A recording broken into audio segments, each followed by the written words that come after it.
Iya, karena sudah 1 minggu berlalu, kita akan kembali melanjutkan kisah dari Donghua Tomb of Fallen God atau Shenmue. Dan biar gak lupa, kita akan ulas dulu episode sebelumnya. Di dalam perjamuan pesta ulang tahun Raja Dongchu yang dihadiri oleh banyak utusan dari kerajaan lain, sempat terjadi sedikit keributan yang sengaja dibuat oleh pihak kerajaan Tianyang. Dan ternyata mereka mempunyai niatan terselubung di dalam pesta tersebut, yaitu merebut sebuah benteng perbatasan yang telah lama diperebutkan oleh pihak Tianyang dan pihak Dongchu.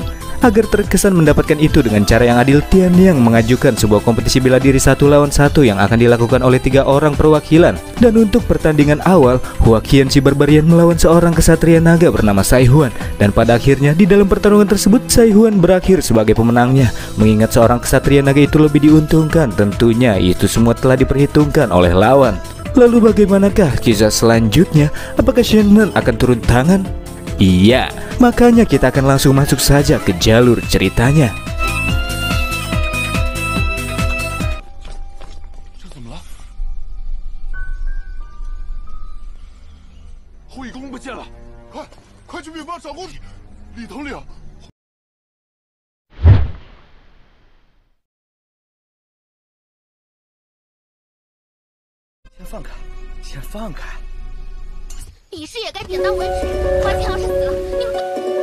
Setelah babak belur menghadapi Saihuan, perbakuan Taman si Barbarian akhirnya harus dihentikan. Bila dilanjutkan sudah pasti dia akan segera wafat. Sedangkan Saihuan yang berakhir mendapatkan kemenangan meminta untuk melanjutkan pertarungan, di mana wanita tersebut nampaknya tidak mau ganti pemain.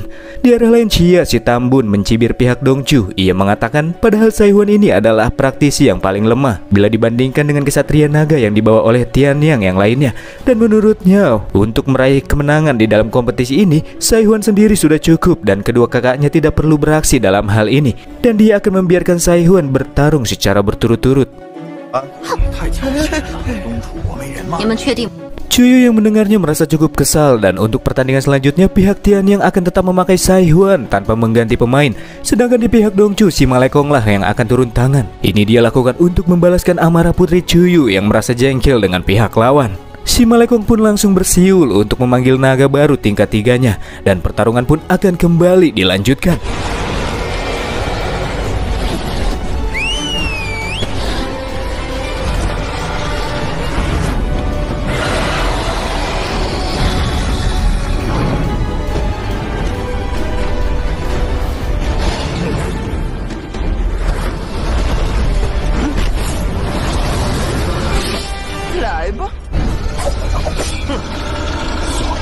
Di saat itu pula dari arah lain muncul seorang bawahan yang datang dengan terburu-buru. Apa yang akan ia sampaikan sangatlah mendesak. Karena laporan ini sangat penting, sang bawahan dan Chu Xiang pun melanjutkan obrolan mereka di balik layar. Dan laporan tersebut berisikan bahwa para pengawal yang membawa busur Houyi telah tewas di tangan sang komandan Li, yang merupakan atasan mereka sendiri. Karena setelah melakukan inspeksi, telah ditemukan suar api yang digunakan untuk membakar para pengawal di tangan sang komandan. Dan si komandan Li juga tewas seusai membakar dirinya sendiri. Itu adalah perbuatan yang sangat aneh, di mana Chu Xiang merasakan adanya kejanggalan di dalam insiden tersebut. Apalagi busur Houyi yang dibawa oleh para pengawal nampaknya lenyap dari tempat kejadian perkara. Dan kemudian kita akan beralih sebentar ke perpustakaan tempat Dongdong disandra oleh Pak Tua perpustakaan.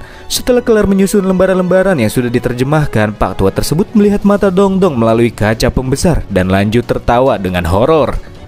Sebenarnya apakah yang sedang direncanakan oleh Pak Tua ini? Sebelum kita mengetahuinya, kita akan kembali dulu ke dalam duel antara si Malekong melawan Saihuan, di mana pertarungan antara dua kesatria naga tersebut berlangsung di atas udara.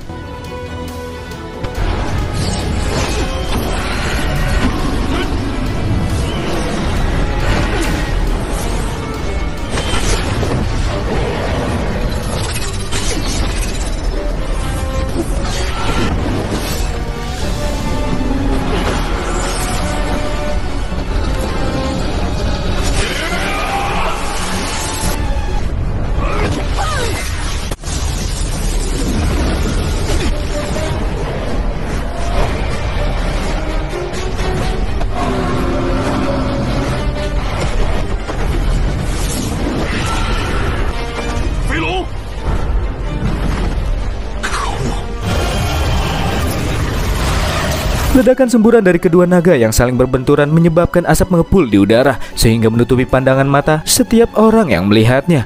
Pertarungan sengit tersebut membuat utusan kerajaan lain merasa sangat antusias. Chuyu sendiri tidak bisa memprediksi siapakah pemenang di dalam duel ini karena kekuatan keduanya terlihat seimbang. Tapi menurut Shennan, Sima Lekong bakalan kalah di dalam duel tersebut. Ucapan Shennan malah disangkal oleh Chuyu. Menurut wanita ini, meskipun Sima Lekong mempunyai watak yang buruk, namun kekuatannya sangatlah ganas. Karena Dongchu tidak bisa melatih seorang praktisi naga, Sima Lekong pada akhirnya pergi ke benua barat untuk berlatih selama puluhan tahun untuk mendapatkan kemampuannya yang sekarang. Itulah mengapa Chuyu beranggapan kalau Sima Lekong takkan kalah dengan semudah itu. Sedangkan menurut Shennan, memang benar kekuatan Saihuan dan Sima itu seimbang. Kedua naga mereka juga berada di tingkatan yang sama. Tapi dalam hal mengendalikan naga, Saihuan masih terbilang cukup baik daripada Sima. Sementara itu di dalam duelnya, Saihuan yang kini berada di dalam kepulan asap meniupkan suling sakti, di mana naga yang dikendalikan Sima Lekong bereaksi dan masuk ke dalam kepulan asap. Shennan yang mendengar seruling sakti tersebut menyadari sesuatu yang tidak asing, tapi nampaknya cuma dia saja yang mendengar kejanggalan tersebut.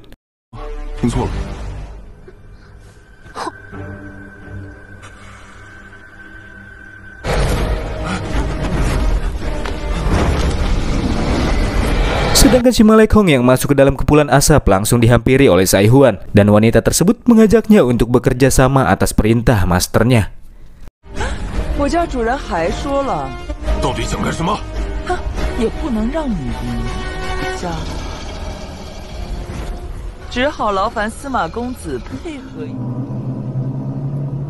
Di sisi lain, para penonton yang menyaksikan jalannya pertarungan semakin dibuat penasaran dengan siapakah yang akan keluar sebagai pemenangnya. Apalagi pandangan mereka tertutupi oleh asap-asap yang tebal, hingga akhirnya terlihatlah kedua petarung sama-sama sedang menghunuskan senjata masing-masing ke pangkal tenggorokan lawan.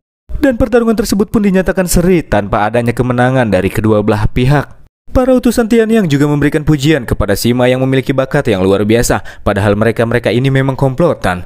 Selain itu, untuk sekarang hasil dari kompetisi bela diri ini 1 kemenangan untuk Tianyang dan 1 seri. Dan jika pertarungan selanjutnya Dongchu kalah, maka sang raja harus merelakan benteng perbatasan yang menjadi rebutan. Chuyu yang terang-terangan gak mau kalah pun mengatakan kalau 2 pertandingan selanjutnya akan dimenangkan oleh Dongchu. Jadi Tianyang tidak bisa mendapatkan benteng perbatasan karena praktisi selanjutnya yang akan bertarung adalah Shennan, si ujung tombak putri Chuyu, seorang talenta muda dari Dongchu. Dan untuk menggetarkan hati lawan, Chuyu memperkenalkan bahwa Shennan adalah seorang jenius berbakat yang mampu mengendalikan busur Houyi. Shennan yang mendapatkan pujian langsung dari putri, kupingnya terasa agak kepanasan dan merasa ucapan Tuan Putri malah membuatnya malu. Tapi Chuyu yang gengsian mengatakan kalau dia tidak benar-benar memuji Shennan sepenuhnya. Yang dia puji hanyalah kemampuan dalam mengendalikan busur Houyi yang akan membawa kemenangan kepada Shennan di dalam pertandingan selanjutnya. Dan di saat itulah Chu Xiang mengatakan kalau Shennan tidak bisa menggunakan busur Houyi karena sudah hilang. Dan itu membuat Shennan dan Chuyu kaget secara mendadak. Setelah mendengar apabila Shennan bisa mengendalikan busur Houyi, para utusan dari kerajaan lain pun merasa tidak sabaran dengan duel yang akan ditampilkan olehnya. Akan tetapi di sini Chu Xiang menegaskan untuk menghadapi para ksatria naga dari lembah imperial, Dongchu tidak perlu menggunakan busur Houyi, dan putri Chu Xiang sendirilah yang akan turun tangan di dalam duel selanjutnya. Mendengar hal tersebut, Heiyu pun sedikit melakukan provokasi. Shennan mungkin sudah merasa ngeri setelah menyaksikan pertarungan sebelumnya, makanya sang putri harus menggantikannya. Semenjak Putri Chu Xiang telah memilihnya sebagai perwakilan, Shennan sama sekali tidak berniat untuk mengundurkan diri. Oleh karena itulah ia meminta persetujuan raja untuk melakukan duel selanjutnya, dan sang raja pun mengizinkannya.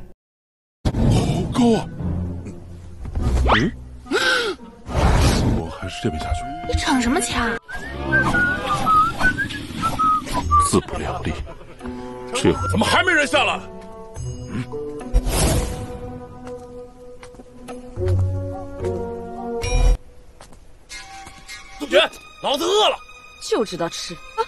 是位小帅哥呀，可惜了，本想跟你多玩会儿。哎呀，这个傻瓜忘拿兵器了！这小身板儿，也不知道能挨几个。还不如直接认输。 Di dalam duelnya, Shannon bahkan tidak menggunakan senjata apapun dan itu membuat Chuyu merasa khawatir. Saihuan yang merasa bisa memenangkan duel dengan mudah memberikan kesempatan kepada Shannon untuk mengambil perisai sebagai perlindungan. Tapi karena Shannon ogah-ogahan, pertarungan pun akhirnya dimulai. 还挺着急，姐姐来了。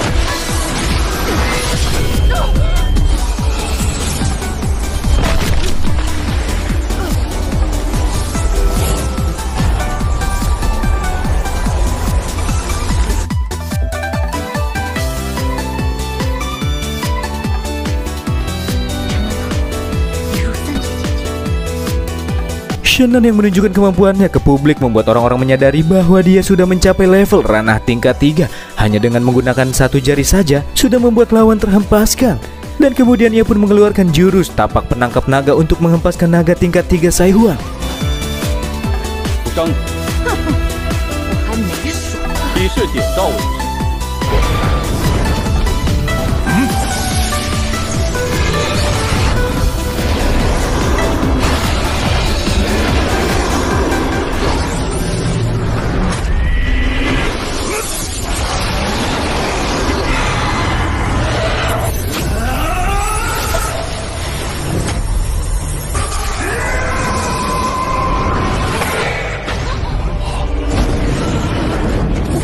Kekuatan sejati Shannon langsung membuat para penonton terkesima. Apa yang mereka lihat, Shannon ini mempunyai keterampilan yang tidak biasa. Dengan tingkat perbandingan kekuatan yang terlampau jauh, pada akhirnya pertarungan pun dihentikan sebab kemenangan sang MC sudah bisa dipastikan. 擒龙手，万年没有。你这是什么功夫？过了。啊，痛！看哪，师妹，没事吧？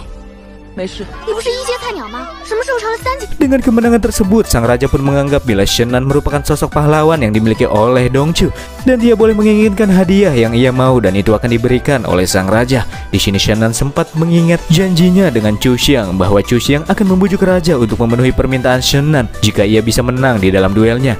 Tapi sebelum Shannon mengatakan permintaan yang dia inginkan, di tengah-tengah obrolan keduanya, Chia pun menyela pembicaraan. Ia menganggap kekalahan Saihuan diakibatkan karena sudah kelelahan setelah melakukan 2 kali pertandingan secara berturut-turut sebelumnya. Jadi kemenangan Shannon itu sudah menjadi hal yang wajar. Nih orang emang ngeselin ya. Dia juga merasa itu adalah duel yang tidak adil, padahal sebelumnya dia jugalah yang sudah mendukung Saihuan untuk bertarung secara terus-terusan. Shannon yang sudah menduga hal tersebut pun menyarankan, karena dia tidak mau repot-repot bertarung 1 lawan 1, ia pun menantang ketiga ksatria naga untuk bertarung secara bersamaan. Itu adalah saran yang gila menurut Chuyu, karena bisa-bisa Shannon akan tewas jika melakukannya. 陈南，你疯了！你想走也不至于不要命吧？ Melihat kelakuan Shannon yang begitu sombong, Chia pun menyetujui tawaran tersebut. Karena sudah sama-sama deal, sang raja pun mengizinkannya. Dan kalau Shannon bisa meraih kemenangan dalam pertarungan selanjutnya, maka sang raja akan menyanggupi permintaan Shannon apapun itu. Dan permintaan yang diinginkan olehnya yaitu membiarkan sang putri untuk memilih calon suaminya sendiri.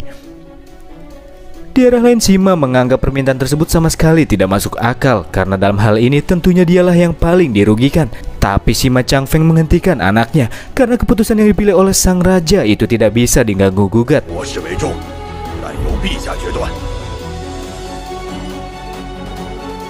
Untuk membungkam kesombongan Shannon, Sailong pun kemudian akan memperlihatkan naganya. Setelah membunyikan sebuah lonceng, muncullah seekor naga lain yang mampu membuat semua orang bergeming setelah melihat sosoknya.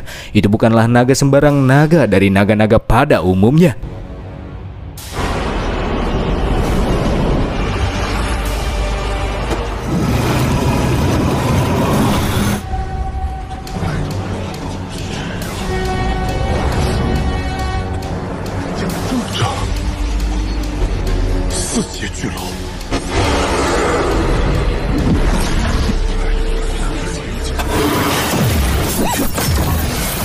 Itu dikenal sebagai naga raksasa tingkat 4 yang keberadaannya sangat langka di dunia. Dan ini akan menjadi situasi yang sangat sulit bagi sang MC. Apakah dia mampu menghabisi lawan yang mengendalikan naga tingkat 4 yang sangat liar dan terlihat mendominasi ini? Jawabannya akan kita temukan di episode selanjutnya.